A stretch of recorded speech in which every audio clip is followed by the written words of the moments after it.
جی بالکل، ڈیرہ غازی خان میں بجلی کی لوڈ شیڈنگ جو ہے وہ عروج پر پہنچی ہوئی ہے، جبکہ حکومت جو ہے وہ اپنی کشمکش میں ہے۔ اپوزیشن حکومت کو گرانے میں، جبکہ حکومت خود کو بچانے میں مصروف ہے۔ ڈیرہ غازی خان کے شہری جو ہے وہ اس وقت شدید اذیت میں مبتلا ہیں۔ ڈیرہ غازی خان میں غیر اعلانیہ لوڈ شیڈنگ کا سلسلہ جو ہے وہ شروع ہو چکا ہے۔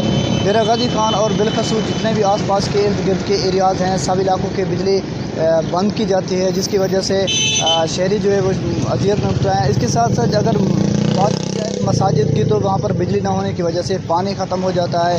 پانی نہ ہونے کی وجہ سے نماز پڑھنے والے جو حضرات ہیں ان کو شدید مشکلات کا سامنا ہے۔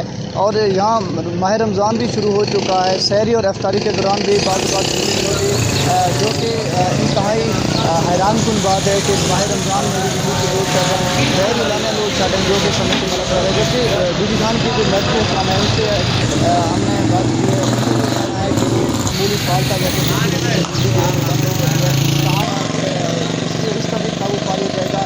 جو میٹرو حکام ہے ان کی جانب سے بھی یہی کہا گیا ہے کہ بہت جلد یہ جو غیر اعلانیہ لوڈ شیڈنگ ہے، فالٹ کی وجہ سے اس پر قابو پا لیا جائے گا۔ جی